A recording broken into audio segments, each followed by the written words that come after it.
welcome back.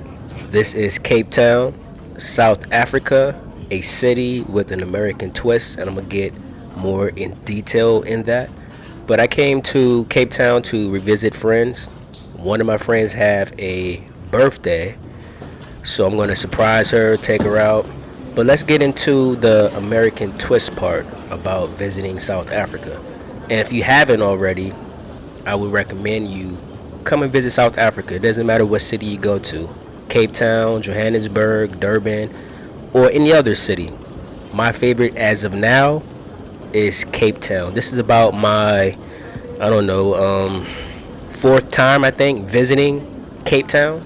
Before I get into it, let me give you a little bit of some tips once you visit South Africa, in particular once you visit Cape Town. What you're seeing right now is a generator. So they're already letting you know, they're giving you a hint of what to expect. Now I'm gonna leave it right there, but I'm gonna bring this back up very soon. But you're seeing pictures of generators, so that means something. Keep that in mind if you don't already know. Immigration here, all times visited, have been a breeze to get through, but it all depends on the time of arrival and how many other flights have landed around the same time. You have Vodacom is pretty good. This is a network I use when I arrive. I go right here to this kiosk, get my sim, tell them about how long I'm going to stay, whether it's a week, a month, or 2 months, and they'll prefer a plan for you, and it's that simple. I'd rather get it here versus waiting until you get to the city and then try to look for a place. And just recall what I just said, that I'd rather get my SIM card in the airport versus waiting till I get to the center. Because if you think about it, and this applies to any country, any city, but if you think about it, how are you going to use your phone to call Uber to get to whatever final destination you're going to? You could use the airport's Wi-Fi if they have free Wi-Fi, which Cape Town International Airport does. But say if the airport didn't, then you would be kind of screwed. You would have to use a taxi or whatever that country offers. So that's why I said it's best to get the SIM card at the airport if you need one. If you don't and your phone has international coverage, then just disregard what I'm saying. But if your phone doesn't, like my phone, then you would need a SIM card, or if you're from the US, just get Google Fi, and you can bypass all of that. You can use your phone, of course, internationally in South Africa. But for those who don't want to get a SIM and they don't have international coverage, the best thing I could do is tell you that you could use the free Wi-Fi here. Just go ahead and go to an information kiosk and ask them where is the pickup location for Uber, because it has changed and I'm pretty sure it might change in the future. And then once you know where that location pickup is, use the free Wi-Fi, call Uber, and then once you see the car is getting like maybe 2 minutes close to the location, rush to that pickup location and get in your Uber. That's the only solution I can think of. If not, just like I said, you have the SIM card or you have your international coverage, bypass any taxi driver or anybody that claims that they're Uber asking you, do you need a ride? Just don't listen. Tell them no thank you. All countries do that. Well, not all countries. Most of the countries that I have visited outside of the US, they do this. In the US, they can't do it. It's illegal. You can't negotiate prices when it comes to taxi cab drivers. But in South Africa and other countries, totally different. So they're going to want to negotiate with you. So that's why I said the best solution, use Uber. Any country you travel to, if they have Uber, use Uber.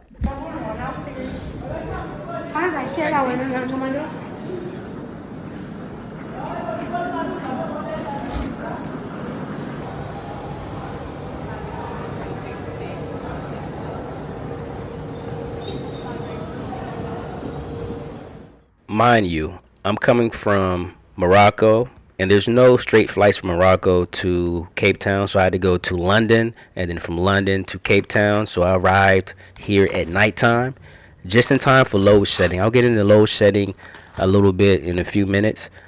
But what I did is I went to Woolworths and I got some food for tonight and also to last me for a good amount of time. Basically a lot of breakfast foods. I got mushrooms, eggs, I got some fruits, I got some salads, and of course juice and water. But visiting South Africa can feel somewhat similar to visiting the USA due to many factors and experiences that will remind you as a traveler of American culture. Now let me get into detail with this. Not in any order, but let's start off with the language. What the US and South Africa both share is the official language is English.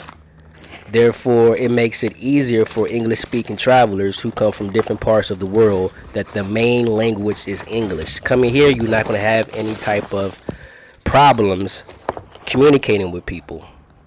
Also, with America, the similarity is in South Africa, their history, particularly against apartheid, is similar to what we had in the US, which was the civil rights movement.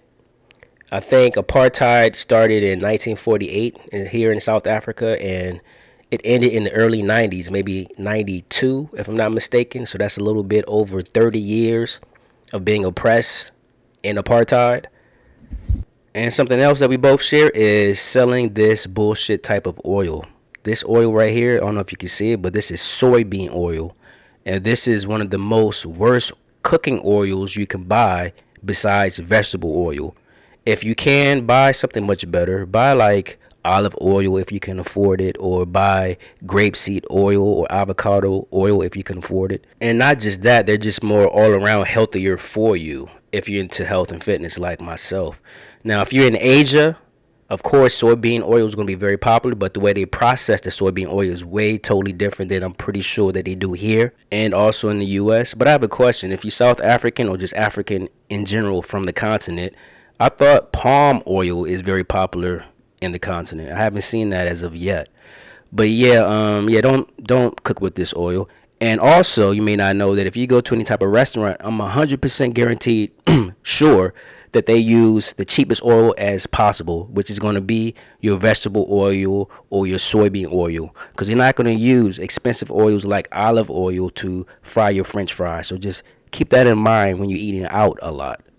That's why I enjoy cooking my own meals and eating out less as possible unless I'm traveling, but I'm kind of picky when it comes to that. But it was a nice gesture for the owner of this apartment to leave salt and pepper and the soybean oil.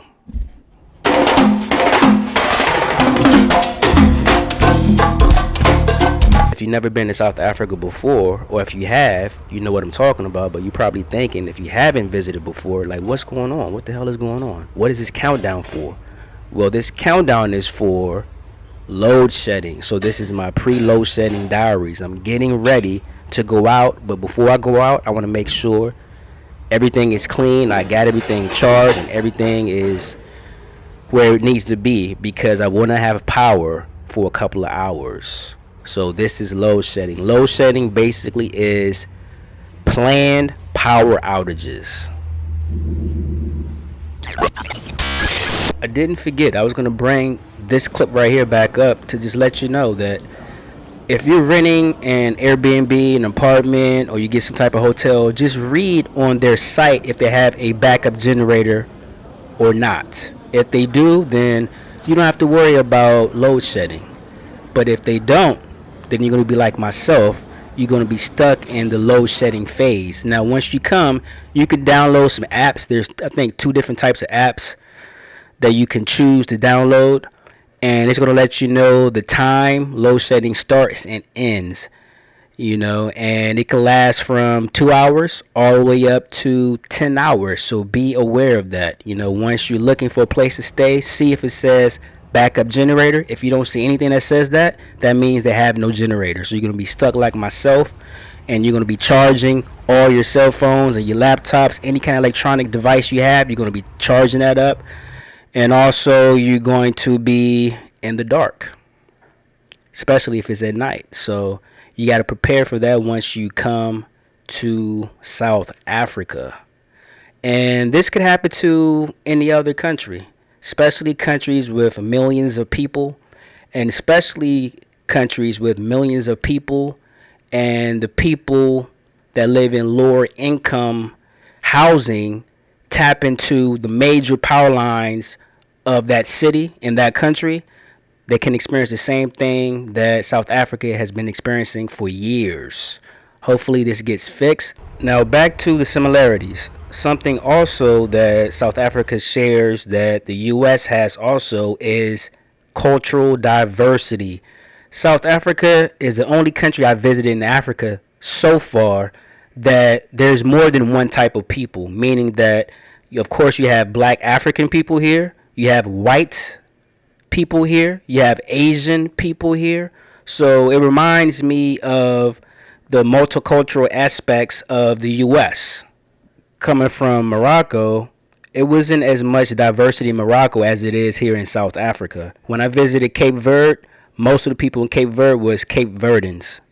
That's all I saw. And when I visited Ethiopia, most of the population I saw there was Ethiopian. So that is the difference here in South Africa.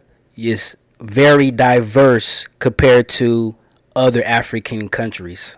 So the diversity here is nothing like I've seen in any other African country. You have white South Africans, you have Asian South Africans, of course you have black South Africans, and you have colored South Africans, which I'll talk about in a later video, a whole video about that.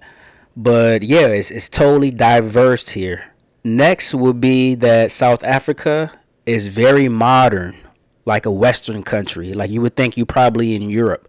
Compared to other African countries that I have visited so far, it's totally opposite. Example, you go to Ethiopia, you go to Addis Ababa, the capital. You land in the airport. The airport is very big. It's very modern looking. Once you leave the airport, you hit reality that you will not see anything modern again. Everything is old looking, very colonial looking, not modern. Same thing when I went to Cape Verde. I landed. All I saw was green mountains. It was very beautiful, but nothing there is very modern. It's old, very colonial looking. Also, when I just came from Morocco. Same thing. It's not modern looking. Compared to South Africa, you will feel like you're in the US. You will feel like you're in Germany. You will feel like you're in the UK because everything is very modern.